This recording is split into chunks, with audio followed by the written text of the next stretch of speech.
Bonjour à tous, bonjour à tous ceux qui nous suivent sur Paray Online et tous ceux qui nous suivent en retransmission. Ce matin, je vous présente Marie et Jean-Baptiste Maillard qui viennent nous parler sur le thème « Évangéliser, pourquoi, comment ». Jean-Baptiste et Marie sont mariés, ils ont 3 garçons. Marie a choisi d'être mère au foyer et Jean-Baptiste est missionnaire à temps plein pour l'association Light in the Dark qui est consacrée à l'évangélisation par Internet. Alors Jean-Baptiste et Marie, pour commencer, qu'est-ce que l'évangélisation vous apporte au quotidien ? Alors, c'est moi qui vais répondre.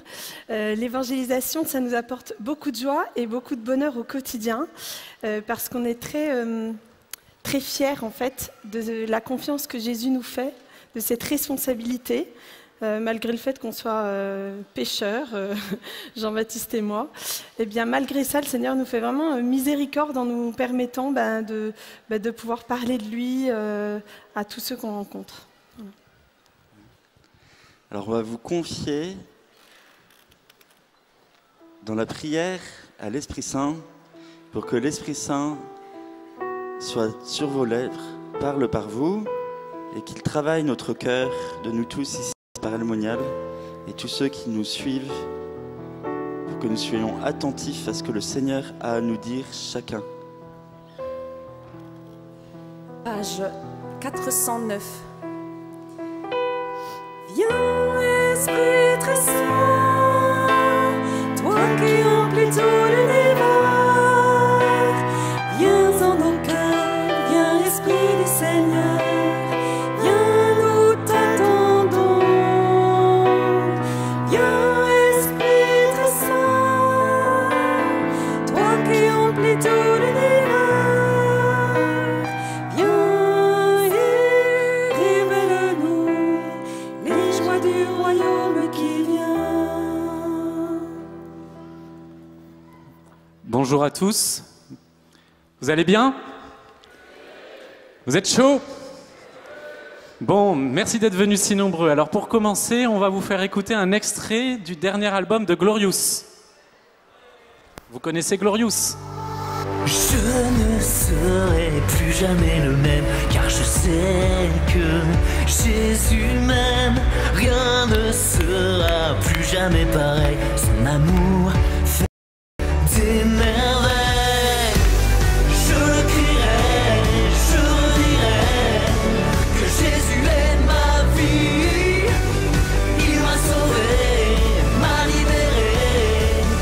Jésus est toute ma vie. Savez-vous que Jésus vous aime? Plus fort, j'ai pas entendu. Savez-vous que Jésus vous aime? Est-il toute votre vie, comme c'est chanté dans cette chanson? Voulez-vous le redire, le crier? Est-ce que vous voulez dire après moi, Jésus est toute ma vie? À vous. Jésus est toute ma vie. Voilà, alors c'est parce que Jésus est toute votre vie que vous voulez en témoigner. C'est de là que ça part. Si Jésus est toute votre vie, vous voulez forcément évangéliser. Et je vais vous donner mon témoignage, on va vous donner notre témoignage. Voilà, moi, j'ai rencontré Jésus à l'âge de 7 ans, le jour de ma première communion. Le Seigneur m'a fait cette grâce. Et quand j'ai communié pour la première fois, je m'en souviens encore, c'est dans une toute petite église avec plein de petites religieuses qui priaient pour nous, qui priaient pour moi. Eh bien, Jésus est entré dans ma vie à ce moment-là, dans cette première communion. Et depuis, à travers la communion, Jésus ne m'a jamais quitté. Et à partir de là, j'ai voulu toujours naturellement parler de Jésus autour de moi, à mes copains de classe, etc. Ça, c'était la première expérience forte de la rencontre avec Jésus. Et puis, j'ai eu une deuxième expérience un peu plus tard, assez forte aussi, c'est que mes parents nous ont emmenés en Russie au moment de la chute de l'URSS. De 1991 à 1994, j'ai habité à Moscou. Et là, il s'est passé quelque chose dans ma vie adolescente, naissante, c'est que j'ai vu les premiers, pour moi, les premiers martyrs de la foi, à commencer par les catholiques russes, qui allait à une paroisse qui s'appelait Saint-Louis des Français, comme à Rome, mais là c'était à Moscou. Et cette église, historiquement, elle se trouvait au cœur du quartier du KGB, la Loubianka. Et il y avait des caméras qui filmaient. Et moi, j'étais ému parce que je voyais ces caméras qui tournaient sur leur socle et je me disais, ici, on n'est pas forcément croyant tout à fait librement. Et on racontait que jusque dans les années 80, on ramassait le fond de la messe, souvent d'ailleurs à l'élévation, et on les interrogeait. Alors, ce n'était pas forcément pour les envoyer au goulag, mais on les embêtait un petit peu. Et je me suis dit, comment ces babouchkas ont réussi à garder cette foi? D'ailleurs, je voudrais en profiter pour saluer, et on va pouvoir les applaudir, nos amis russes ici présents, qui sont venus de... On peut les applaudir bien fort. Où sont-ils? Où êtes-vous? Ils sont là-bas, bravo, vous pouvez vous lever. Ils viennent de Saint-Pétersbourg. Merci à eux. J'ai appris ça hier, merci, bravo. Et j'ai vu quelque chose d'autre dans cette deuxième expérience, ce sont les églises en Russie, orthodoxes, se re-remplir. Et quand je suis revenu en France, je me suis dit, mais pourquoi, après tout, nos églises en France ne pourraient pas aussi se re-remplir? Voilà, ça c'était ma deuxième expérience. Et ma troisième expérience, c'est un envoi en mission. Il se trouve que quand Internet est arrivé à la maison, en 98, je parlais déjà naturellement autour de moi de Jésus. Je me suis dit, pourquoi pas aussi utiliser Internet? Mais je n'avais jamais entendu le mot évangélisation. Je ne savais pas ce que c'était. Je savais juste parler de Jésus autour de moi. Et je me suis dit, peut-être qu'Internet peut servir à ça. Et j'ai commencé à passer beaucoup de temps dans les forums, les chats de l'époque, pour parler de Jésus. Jusqu'au jour où un film est arrivé au cinéma, le film Amen, dont l'affiche est assez polémique, où elle amalgame la croix nazie et la croix du Christ. Et avec ma sœur, qui était férue de cette époque de l'histoire, on a fait un site qui deviendra par la suite le premier site sur Pie XII et la Seconde Guerre mondiale. Vous pouvez taper Pie XII dans Google. On est sur la première page de Google. Et voilà comment ce site a fait un buzz. À l'époque, il n'y avait pas de buzz encore en tant que tel, cette espèce de bruit dans la catosphère. Néanmoins, le site s'est fait connaître vachement vite. Et on a été mis en contact avec des catholiques assez impliqués dans l'Église et dans l'évangélisation. Et je ne savais pas qu'ils étaient impliqués dans l'évangélisation. Et ils m'ont dit, Jean-Baptiste, il faut qu'on te présente un évêque. Alors je dis, ah bon, un évêque? Et j'ai dit, d'accord. Et c'est comme ça qu'un soir, je me retrouve à Paris au vernissage d'une expo sur l'art. Et effectivement, l'art, c'est très important aussi pour l'évangélisation, hein, évangéliser par la beauté. Et cet évêque dit, voilà, l'art est important pour la nouvelle évangélisation. Et là, ça a été un déclic. Un vrai déclic pour moi. J'avais jamais entendu ce mot nouvelle évangélisation. Et en sortant, je demande à l'évêque, Monseigneur, c'est quoi cette nouvelle évangélisation? Et il me dit, c'est faire ce qu'ont fait les apôtres depuis 2000 ans d'histoire de l'Église, mais avec un feu nouveau, de nouvelles méthodes et de nouvelles expressions. Alors moi, je lui pose ma petite question. Est-ce que Internet fait partie de ces nouvelles méthodes? Ça faisait déjà 2-3 ans que je le faisais, mais j'avais aucun envoi en mission. Et là, l'évêque me dit, il faut y aller. Voilà, cet évêque, c'était Monseigneur Ray. Et c'est comme ça que je me suis trouvé envoyé en mission dans le nouveau continent numérique. Et ça a été une expérience forte. Et je voudrais vous en parler parce que finalement, aujourd'hui, vous êtes tous appelés aussi à évangéliser par l'Église. Voilà, maintenant, je donne la parole à Marie pour son témoignage. Alors, moi, j'ai une histoire beaucoup plus simple que Jean-Baptiste. Je suis un peu comme le prêtre d'hier qui a témoigné. Moi, Jésus, ça a été depuis le berceau un grand amour pour lui. Mais je dirais que jusqu'à l'âge de 7 ans, c'était un peu Jésus, moi, Jésus. J'étais très amoureuse de Jésus. Mais ça tournait un peu en rond. Un peu comme on en a entendu parler hier avec Marie-Madeleine, qui lorsqu'elle retrouve Jésus, après la résurrection, eh ben, c'est mon Jésus à moi, je veux me le garder pour moi toute seule. Donc moi, j'étais un petit peu comme ça. Et puis, un jeudi saint, je suis allée prier au reposoir, donc j'avais à peu près 7 ans. Et là, j'ai fait une expérience nouvelle. J'ai eu le désir dans mon cœur de consoler Jésus. Et alors, à partir de là, je me suis dit, je veux consoler Jésus, mais comment je vais faire pour consoler Jésus? Alors, pour une petite fille de 7 ans, voilà, j'ai essayé de mettre tous mes neurones en action. Et puis, petit à petit, ça a été une évidence pour moi. En fait, Jésus, si je veux le consoler, il faut que j'arrête de le garder pour moi toute seule, mon petit Jésus chéri, mais que j'aille en parler à mes copines, en parler autour de moi. Et c'est comme ça qu'en fait, naturellement, j'ai commencé à évangéliser. Voilà, alors en fait, dans notre topo, on voulait commencer par vous poser la question, pourquoi évangéliser? Alors pourquoi évangéliser? Tout d'abord, c'est un commandement du Christ, et puisqu'on doit obéir à Jésus et l'imiter, on doit évangéliser. Et c'est d'ailleurs la finale de l'évangile de Matthieu allez par toute la terre, faites des disciples. Si ça se retrouve à la fin de l'évangile de Matthieu, c'est que non seulement c'est un commandement du Christ, mais c'est un commandement hyper important puisqu'on conclut par ce commandement. Voilà. Ensuite, nous sommes envoyés évangéliser de par notre baptême, parce que c'est l'Église qui nous envoie. Alors, on a une petite parole du pape François que Jean-Baptiste va nous lire. Alors, c'est un tweet au début du mois. Qu'il est beau de voir des marcheurs de la foi, heureux d'apporter le Christ dans chaque rue, dans tous les coins de la terre. Vous voyez, on est tous invités à être des marcheurs de la foi, des étincelles, des lumières du Christ, dans tous les coins de la terre. On a une petite histoire à vous raconter. Donc, on a un ami qui est athée, non baptisé, et alors vraiment, Dieu, c'est pas son truc. Mais comme il nous aime beaucoup, il va souvent sur les sites de Jean-Baptiste. Et puis un jour, se trouve sur ce site une question. Bonjour, moi je suis catholique, mais je me demande pourquoi est-ce qu'on évangélise les athées, je vois pas l'intérêt. Et puis lui, en tant que bon athée, il répond. Il dit, moi, je suis athée et je vais te donner ma vision de l'évangélisation. Eh bien, l'évangélisation, c'est comme si tu avais un copain, il a une trentaine d'années, il est beau, il est sympa, mais il est célibataire. Et puis, tu connais une fille, elle est canon aussi, elle est sympa et elle est aussi célibataire. Eh bien, qu'est-ce que tu vas faire? Tu te dis, franchement, ils iraient trop bien ensemble. Tu organises une rencontre. Alors, ça peut être un dîner, ça peut être n'importe quoi, mais tu organises quelque chose pour qu'ils puissent se rencontrer. Et puis après, peut-être qu'il y aura un truc qui se passera entre eux, mais ça ne te regarde plus, mais au moins, toi, tu as tout fait pour. Eh bien, c'est ça l'évangélisation. Voilà, vous organisez une rencontre entre Dieu et quelqu'un.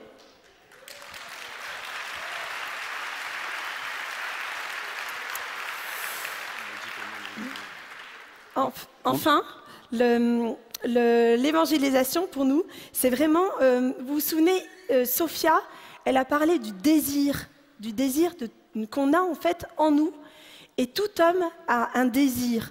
Alors, il y a ceux qui vont répondre à ce désir en allant au fast-food. Mais nous, on a une autre réponse, et une réponse qui peut satisfaire tous les cœurs. On peut leur proposer le restaurant 4 étoiles, 10 étoiles. Et donc, est-ce qu'on va leur dire, oui, continuez d'aller au fast-food, pas de problème? Ou est-ce qu'on va leur dire, attendez, il y a un super dîner qui vous attend? Voilà, c'est ça. L'évangélisation, c'est proposer le bonheur et la réponse à la question du bonheur pour tous les hommes dès ici-bas. On peut dire aussi rappeler qu'à l'école des papes, l'Église existe pour évangéliser. C'est très important. C'est le pape Paul VI qui le dit dans Evangelii Nuncundi. La mission première de l'Église, c'est d'évangéliser. Ça veut donc dire que nous, chrétiens, notre mission, c'est l'évangélisation. Et même en poussant un peu le trait, on pourrait dire qu'on existe pour évangéliser. Alors, pour finir ce pourquoi évangéliser, on a de nouvelles questions à vous poser, un peu les mêmes qu'au début. Savez-vous que Jésus vous aime? Vraiment? Est-ce qu'il a changé votre vie? Avez-vous envie qu'il change la vie de tous vos amis? Alors, l'évangélisation est faite pour vous. Et là, vous dites oui. Vous n'avez plus le choix. Merci. Bien joué. Donc, maintenant, on veut vous proposer quelques petits points pour vous poser la question « Comment évangéliser ?» Alors, le premier élément, c'est comment est-ce que nous, on doit être pour évangéliser? Faut-il être un super-héros? Eh bien non, il ne faut pas être un super-héros. Le Seigneur n'appelle pas ceux qui sont capables, il les rend capables. Et tout à l'heure, pendant la louange, je ne sais pas si vous avez entendu à la fin, elle a parlé des petites étincelles. Alors je ne sais pas si vous avez déjà vu une étincelle dans une forêt. Vous savez, des fois, c'est juste un mégot, il n'y a même pas d'étincelle, mais ça met le feu. Alors voilà, il ne suffit pas d'avoir une grosse flamme allumée, hein, vous pouvez arriver avec votre torche si vous avez vraiment le feu, mais il suffit d'un tout petit brasier pour mettre le feu à une grande forêt. Voilà, donc c'est ce qu'on vous propose d'être aujourd'hui. Le deuxième point, qui est vraiment très très important, c'est le cœur à cœur avec Jésus. Tout part de là, en fait. Si vous avez ce temps qui peut être quotidien, qui doit être quotidien, mais par exemple, je vous propose 5 minutes pour ceux qui n'ont pas l'habitude, 10, 1 heure, 2 heures pour ceux qui veulent, qui ont du temps, voilà, d'avoir ce cœur avec Jésus. Et puis, vous allez voir, quand on a ce cœur à cœur avec Jésus, on devient de plus en plus amoureux. Alors moi, je vais vous parler de mon expérience de femme, d'épouse. Quand j'ai rencontré Jean-Baptiste, j'étais amoureuse de lui, vous imaginez bien, puisqu'on a fini par se marier, c'est logique. Voilà. Et donc, moi, je le trouve toujours super, mais à ce moment-là, c'était encore... voilà, c'était dans le rêve, maintenant, c'est dans la réalité. Et puis, il se trouve que, eh bien, une femme, en général, je parle pour moi, mais je pense que beaucoup de femmes vont se retrouver, on a du mal, en tant que femme, à garder quelque chose de très fort pour nous. Donc moi, je ne pouvais pas m'empêcher de dire à mes copines, vous savez, mon fiancé, franchement, il est trop bien. Alors je ne voulais pas qu'elles me le piquent, mais je leur disais quand même, vous savez, mon fiancé, il est gentil, mon fiancé, il est beau, tout ça. Enfin, on en parlait. Eh bien, Jésus, c'est pareil c'est pareil, quoi. Quand on tombe amoureux de Jésus, on ne peut plus s'empêcher d'en parler aux autres. C'est comme ça. Alors après, j'espère que les messieurs parlent de nous aussi à leur tour. Hein. Voilà. Enfin, un dernier point sur notre nous, c'est la cohérence de vie. Alors je ne dis pas qu'on doit être parfait, mais il faut rechercher à avoir une vie cohérente. Alors, tout en sachant qu'on a la confession, bien sûr, parce qu'on est pécheurs avant tout, et le Seigneur nous envoie tels que nous sommes. Mais voilà, quand on voit que notre vie n'est pas en cohérence, ben, n'hésitons pas à aller nous confesser. Et là aussi, on prépare l'évangélisation en vivant de petit à petit avancer via la confession. Donc rechercher la cohérence de vie. Et donc, je vous raconte une petite histoire par rapport à tout ce qui est vérité, cohérence de vie. Nous avons une voisine qui est très gentille et qui est magnétiseuse. Et voilà qu'un jour, Carole, notre fils aîné, avait une verrue au pied. Et puis, je lui en parle dans la conversation. Et elle me dit, ah, mais tu sais ce que tu vas faire? Tu vas prendre une pomme, tu frottes le pied de ton fils, et le soir de la pleine lune, tu enterres la pomme et tu lui dis, merci, pomme, d'avoir guéri mon fils. Alors là, j'étais un peu mal à l'aise. Je lui dis oui, mais tu sais, ça, c'est pas trop mon truc. Elle me dit, oh non, mais alors fais-le faire à ton fils parce que nous, les adultes, on n'a pas la foi, mais les enfants, ils ont la foi, ça va marcher. Et en fait, j'ai senti que j'étais pas en vérité, pas en cohérence avec elle et avec le message que je proclame. Donc, tout en délicatesse, je lui ai dit, tu sais, c'est pas que je crois pas que ça puisse marcher, c'est simplement que si je ne suis pas sûre que les choses viennent de Dieu, je ne veux pas y toucher. Alors sur le coup, elle était un peu surprise. On est toujours très amis, ça fait à peu près 2-3 ans que ça s'est passé, on est toujours très amis, on s'entend toujours très bien, mais depuis les choses se sont posées et je suis en vérité avec elle et on a pu même avoir des discussions beaucoup plus fortes par la suite. Enfin, on va vous dire qui évangéliser, où et quand. Alors, qui évangéliser? Vous imaginez bien, on peut évangéliser tout le monde. Où évangéliser? Bien, partout. Jean-Baptiste va vous raconter une petite histoire par rapport à ça. Et quand évangéliser? Eh bien, ça va être vraiment selon ce qu'on appelle les feux verts et les feux rouges. Alors, qu'est-ce que c'est un feu vert? Eh bien, quand on évangélise, on envoie un petit peu une pêche à la ligne, vous savez, comme pour pêcher un poisson. Puis des fois, ça mord. La personne, elle va vous reposer une question derrière. Ça, c'est un feu vert. Vous pouvez continuer. Et puis, des fois, on lance l'hameçon, puis là, la personne, elle change de sujet. Vous sentez qu'il y a un froid qui passe. Ça, c'est un feu rouge. Il vaut mieux arrêter et reprendre une autre fois. Voilà. Alors, je vais vous raconter une petite histoire. Pendant 5 ans, j'ai pris le TGV tous les jours et je me suis servi de ça pour évangéliser. Comment j'ai fait? J'ai simplement dit au Seigneur ma disponibilité.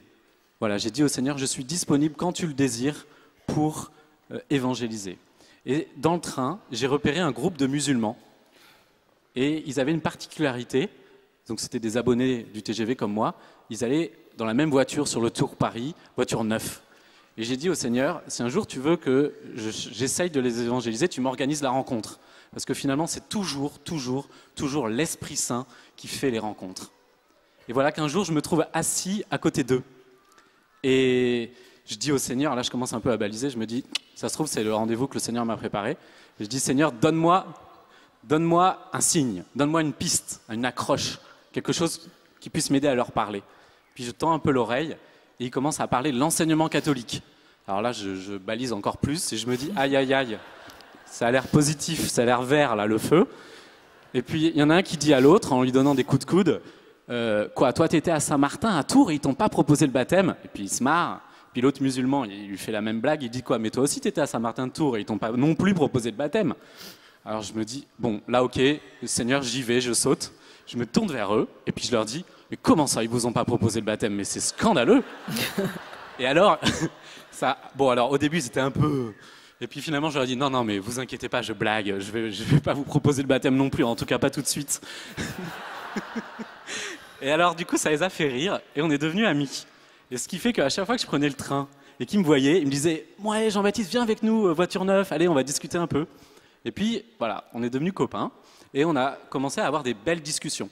Alors, nos premières discussions, c'était sur le ramadan, pendant le ramadan. Alors vous, quand même, chez les catholiques, vous jeûnez pas, hein, ou pas trop. Mais si, ça nous arrive de jeûner. Ah bon? Et puis alors de très très beaux échanges.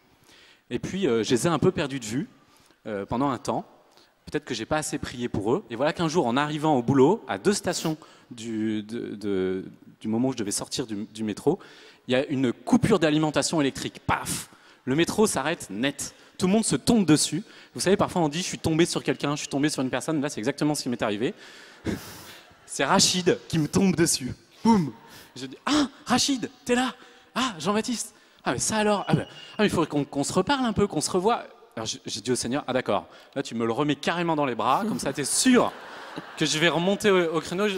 Et je me suis dit, bon, ok, en fait le Seigneur il veut que j'aille un petit peu plus loin dans la mission, peut-être qu'il veut même que j'aille jusqu'au bout de cette mission, donc je vais faire l'effort. Je me suis remis à prier pour eux en disant, bon, ok Seigneur, c'est vrai, j'étais pas très dispo ces dernières semaines, mais là, ok, je me rends dispo, ok, libre, free, ok. Et c'est comme ça que quelques jours après, je me retrouve encore avec eux dans le train, et on venait d'avoir le fils prodigue à la messe, et il me demande, raconte-moi une histoire de ta Bible. Moi j'aime beaucoup cet évangile, et je me dis, je vais lui raconter le fils prodigue. Donc je le raconte à tout le monde en plus, parce que j'étais pas juste face à Rachid, il y avait 4 musulmans d'un côté, 4 musulmans de l'autre, quoi. Vous voyez, quand ils sont ensemble, mais tout le monde écoutait, bon ok. Et je raconte le fils prodigue, c'était pas difficile puisqu'on venait de la voir, et Rachid, il est ému aux larmes à la fin. Et il y a une voisine qui me dit, qu'est-ce que vous leur racontez? Je dis, non, ne vous inquiétez pas, c'est pas moi, j'ai rien fait, c'est la Bible, en fait. Et il est ému complètement aux larmes, et il me fait un truc de dingue. Il me dit, Jean-Baptiste, il connaît pas les manuels, hein. Enfin, il connaît pas Paray le Monial, il connaît pas l'Église. Il me dit, je vais te faire un partage, je vais te partager ce que ce texte me dit dans ma vie. Il me fait un partage comme dans les manuels, sans connaître les manuels. Je dis, là, lui... Et il me dit, mais c'est incroyable la miséricorde pour vous chez les chrétiens. C'est pas du tout comme chez nous. Parce que vous, en fait, le Père, il pardonne, mais il fait pas que pardonner. Il fait, en plus, il tue le veau gras. Donc c'est l'amour plus que l'amour, c'est fabuleux. Et puis moi, ça me dit que dans ma vie, quand même, il y a des gens autour de moi, dans mon entourage, à qui j'ai pas pardonné et à qui je devrais pardonner, puisque ce Père, il le fait. Et si en plus ce Père, c'est Dieu, en fait, il avait tout compris. Et le soir, il est rentré chez lui. Et il a raconté l'histoire à sa femme. Sa femme, il faut l'imaginer, elle est voilée. Et sa femme, elle a aussi été très touchée. Vous voyez comment ça peut faire boule de neige malgré soi. Finalement, j'ai fini par lui donner un évangile en lui faisant une petite dédicace et le verset. Mais vous voyez, à travers cette histoire, ce qui est intéressant, c'est de voir que si on fait l'effort d'être docile à l'Esprit Saint, il va tout faire. C'est même pas vous qui allez évangéliser, c'est vraiment l'Esprit Saint qui va parler pour vous. Voilà, alors on voulait vous donner une petite...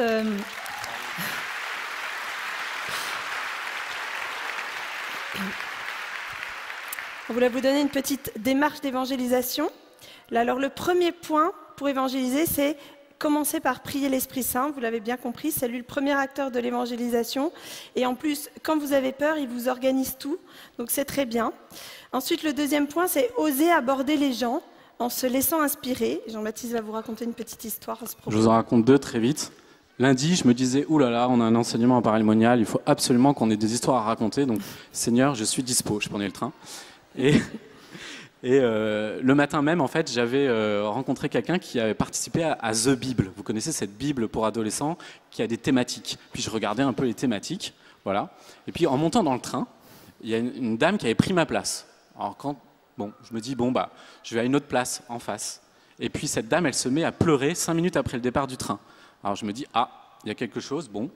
Et puis elle pleure, et puis elle est soutenue par 2 de ses amis qui étaient là. Et puis ses amis parlent de crématorium. Alors je me dis, elle a perdu quelqu'un de très cher. Et j'ouvre la Bible et je tombe sur la partie sur les thématiques sur la mort, et je regarde les différentes citations bibliques qui sont proposées. Alors je me dis, voyons voir si à tout jamais, il y a quelque chose qui peut la toucher. Et la dernière citation, c'était Apocalypse de mémoire, chapitre 20, verset 4. « Il essuiera les larmes de leurs yeux. » Je tombe là-dessus. Alors je me dis, alors là, il y a quelque chose. Et j'ai prié un petit peu pendant un quart d'heure et je me suis dit comment je peux lui donner cette parole, parce que comme elle a ses amis, je ne vais pas lui dire alors vous avez perdu quelqu'un, enfin ça fait un peu abrupt. Et du coup, Seigneur, Esprit Saint, donne-moi une idée. Et puis j'ai pris un petit bout de papier dans mon sac et j'ai écrit, voilà, puisque vous avez pris ma place, je me permets de vous adresser un petit message. J'ai vu que... Donnant. Je voudrais simplement vous dire que je vous adresse tout simplement mes plus sincères condoléances pour la personne chère que vous avez perdue. Et je me permets de vous dire que j'ai trouvé un petit message de la Bible pour vous, et je lui mets, il essuiera les larmes de leurs yeux, et il n'y aura plus de mort. Et puis je lui dis, et puis si à tout hasard vous voulez que je prie pour cette personne, vous me le dites, et puis vous me le faites savoir, et je prierai ou je ferai dire une messe. Puis je lui tends le petit papier, et ça, en général, ça marche. Elle a été hyper touchée. Elle a dit à ses copines, vite, un autre petit papier. Échange dans le train. Tu connais pas, hein. Et elle a écrit le nom de cette personne sur un papier, et elle me l'a tendu, et elle m'a dit, oui, vous pouvez les faire prier. Donc voilà, je vous confie cette personne, vous pourrez prier pour elle. Vous voyez, en fait, il faut un petit peu oser. Une deuxième histoire plus courte. Parfois, l'Esprit Saint, il nous le dit vraiment, vas-y mon coco. Et un matin, j'étais parti avec des exemplaires de la vie après la mort, c'est une petite brochure. Et en face de moi, dans le train, il y a un gars qui, je sais pas, ça devait être son 50e anniversaire de naissance, je sais pas, il lisait 100 façons pour vivre jusqu'à 100 ans et plus. Et je me dis, quoi, j'ai dans mon sac la vie après la mort, et lui, il lit ça, il faut, Esprit Saint, donne-moi une idée. Puis l'idée arrive, et puis à la fin du trajet, je lui dis, excusez-moi de vous déranger, mais j'ai une petite proposition à vous faire. Je vois que vous êtes en train de lire 100 façons pour vivre jusqu'à 100 ans et plus. Moi, j'ai la suite, si vous voulez.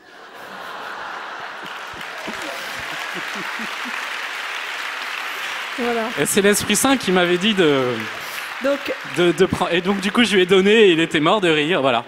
Donc, je récapitule. Donc, prier l'Esprit Saint, oser aborder les gens, les écouter. Voilà, comme parlait Sophia hier, les gens ont des désirs. Écouter leurs désirs pour pouvoir être à l'écoute de cette parfois de souffrance, de choses comme ça. Et ensuite, que dire? Alors, que dire? On vous déconseille fortement de rentrer dans des débats stériles qui se font depuis des millénaires et qui n'ont jamais vraiment porté du fruit. Par exemple, Charles de Foucault, quand il est rentré à Saint-Augustin à Paris, il ne s'est pas converti parce que le prêtre a échangé avec lui sur tout un tas de débats théologiques, mais il s'est converti parce que le prêtre lui a dit « Mets-toi à genoux, je te confesse ». Alors nous, on ne peut pas confesser, bien sûr, mais on peut donner notre témoignage. Notre témoignage, alors c'est comment est-ce que j'ai rencontré Jésus ? Qu'est-ce qu'il a changé dans ma vie? On essaie de le faire en 1 minute 30 parce que les gens n'ont pas toujours le temps. Voilà. Et puis, comme ça, les gens ils peuvent se dire oh, c'est trop bien quoi, ce qu'il a vécu. Moi, j'ai envie de vivre pareil. Voilà. Et puis, enfin, donc, prier l'Esprit Saint, oser aborder les gens, les écouter, donner son témoignage et leur proposer quelque chose. Leur proposer une démarche. Une rencontre, ça peut être, vous savez, il y a le prêtre là-bas, il est trop sympa, je te donne son numéro de téléphone, voilà. Proposer de rentrer dans l'église. Et puis, moi, il y a un truc que j'aime beaucoup proposer, c'est, vous ne savez pas si Dieu existe. Eh bien, moi, je vous dis, Jésus, Dieu, c'est une personne. Eh bien, on se parle là, quand une personne me pose une question, moi, je réponds. Eh bien, si Dieu est une personne, il répondra à vos questions. Alors je vous propose ce soir, vous vous mettez assis ou à genoux devant votre lit et puis vous dites « Dieu, si tu existes, réponds-moi, dis-moi qui tu es et je vous promets, parce que j'y crois vraiment, donc je le dis aux gens, je vous promets qu'il vous répondra un jour. » Et en général, les gens, en tout cas, on m'a toujours dit « Ok, je vais essayer ». Après, je ne sais pas s'ils le font, mais c'est vraiment, à chaque fois, ils l'ont fait. Et puis après, vous pouvez leur donner le petit bonus cadeau avant de partir. Ça peut être une médaille miraculeuse, un journal l'invisible, enfin n'importe quoi, les horaires de la messe, enfin voilà, tout ce qui vous botte. On passe. Alors je vous raconte une toute petite histoire très rapide. Dernière fête de la musique à Tours avec la communauté de l'Emmanuel. Je vois une paroissienne qui distribue des médailles. Et puis arrive un groupe de 7 gothiques, mais alors habillés en gothique de chez Gothique. Et bon, on est allé leur parler. Et au bout de 10 minutes de discussion, il y en a un qui me dit « Mais j'ai autour de cou une Sainte Vierge. » Ah bon? Et en fait, il l'avait complètement mâchonnée, elle était complètement défigurée. Et j'ai reconnu vaguement la médaille de la rue du Bac. Et je lui dis « Mais vous savez, j'ai la même. » Il dit « Ah bon ?» Et puis je lui dis « Et si vous voulez, on peut vous donner une neuve. » « Ah bon ?» Et les autres, ils se tournent, ils se disent « Ah, nous aussi ?» Ah ben oui. Et du coup, je suis allé voir la paroissienne et je lui ai dit « Bon, Raboul des Benaï, là, je crois que j'ai des candidats. » Et je lui ai donné, et je suis allé retourner vers eux, je leur ai dit « Bon, je vous en donne une, à chacun, mais à une condition. » Oui, laquelle? C'est que vous la portiez vraiment. Ils m'ont dit « D'accord. » Ils ont pris la médaille, ils l'ont mise et ils sont partis. Voilà. Merci alors, Seigneur. Un dernier conseil qu'on veut vous donner avant de passer à l'évangélisation par Internet, ne pas évangéliser tout seul. Alors, ce n'est pas toujours facile quand on est avec ses collègues, on se trouve souvent tout seul, ou quand on est dans le train. Eh bien, non, vous pouvez être encore 2 par 2. Confiez votre collègue que vous avez envie d'évangéliser, confiez votre voyage en train. Et en fait, c'est vraiment, Jésus nous envoie 2 par 2. Alors, pas toujours physiquement, mais en tout cas, vous pouvez toujours confier. C'est vraiment, on n'évangélise pas tout seul. Voilà. Alors maintenant, je vais vous parler un petit peu de l'évangélisation par Internet, puisqu'on nous a demandé d'en parler. Comme je vous le disais au début dans mon témoignage, j'ai trouvé que vraiment, on pouvait faire quelque chose de dingue avec Internet pour parler de Jésus. Bien sûr, le monde virtuel ne remplacera jamais le monde réel. Bien sûr, c'est une évangélisation très complexe, avec beaucoup de dangers. Néanmoins, on peut vraiment toucher des gens. Et c'est pour ça qu'on a monté une association qui s'appelle Light in the Dark. On a eu ce nom dans la prière, c'est tiré de la prophétie d'Isaïe. Le peuple qui marchait dans les ténèbres a vu se lever une grande lumière. Et en fait, on est finalement face au même enjeu qu'au moment de l'imprimerie de Gutenberg. Vous savez que Gutenberg, s'il a inventé l'imprimerie, c'est parce qu'il trouvait que la Bible était trop chère. Et finalement, il a fait cette invention géniale dont l'Église s'est servie après largement pour répandre l'Évangile par toute la terre. Et bien avec l'invention d'Internet, on est face à exactement le même enjeu. Il y aura plus de 5 milliards d'internautes dans les 2 prochaines années. Donc c'est quelque chose qu'il faut vraiment prendre en compte. Et notre association ne vit que de dons. Et on est très content de voir que la Providence agit au jour le jour.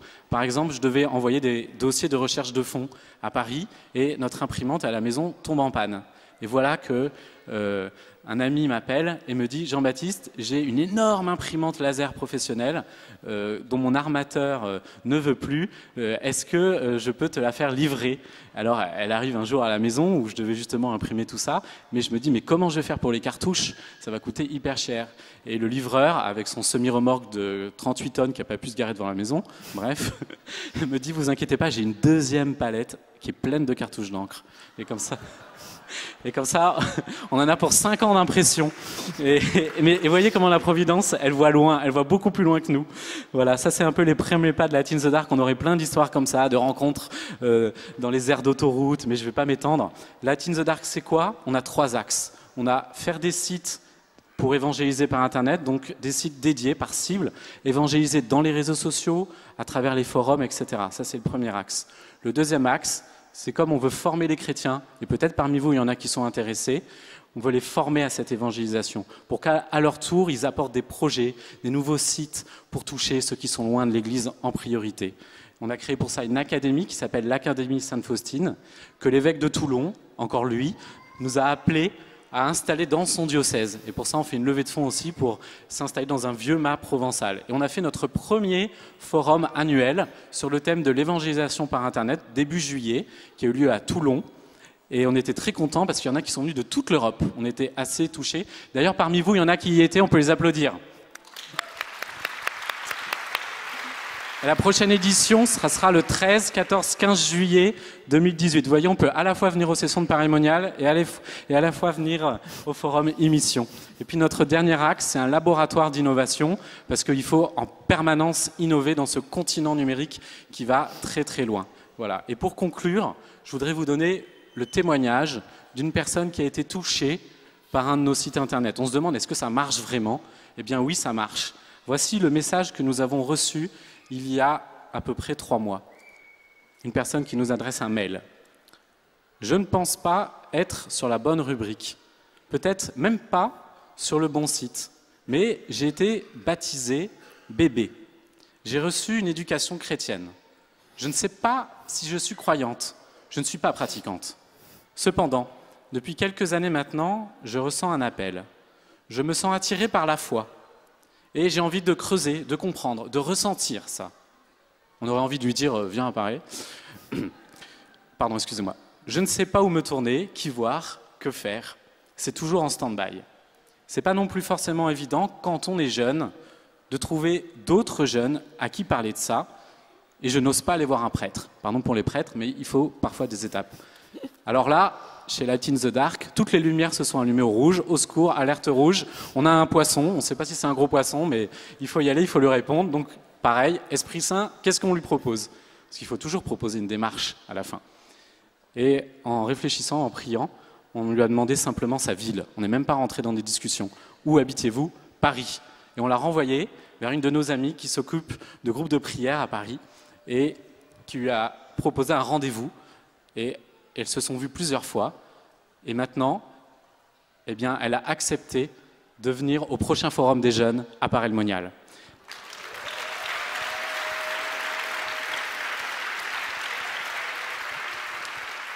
Et cerise sur le gâteau, elle lui a dit « Bon, moi je veux bien venir à votre forum des jeunes, ça a l'air super. Justement, je voulais rencontrer des jeunes. Mais est-ce que je peux venir avec d'autres amis ?» Évidemment. Voilà, donc en conclusion, vous avez bien compris que l'évangélisation, ce n'est pas réservé à Jean-Baptiste et Marie, c'est vraiment pour tout le monde. Voilà, tout le monde ici présent, tous ceux qui sont baptisés. Et je voulais vous rappeler une petite histoire que le Père Finet aimait bien dire quand il était dans les retraites des foyers de charité. Et alors lui, il parlait de la sainteté, moi je vais l'appliquer au désir d'évangéliser. Il disait... il faut avoir le désir d'évangéliser. Si vous n'avez pas le désir d'évangéliser, ayez le désir de l'évangélisation. Si vous n'avez pas le désir de l'évangélisation, ayez le désir de l'évangélisation. Et on peut continuer comme ça pendant longtemps. En fait, c'est comme l'histoire de l'étincelle, en fait. Il n'y a pas besoin d'avoir une lampe torche pour allumer cette grande forêt. Il suffit d'avoir juste un petit mégot dont on voit parfois même pas le petit rouge. Enfin, j'ai jamais fumé, mais je vois quand même. Vous voyez, il suffit d'un tout petit peu et puis le Seigneur fait tout le reste. Voilà. Merci beaucoup.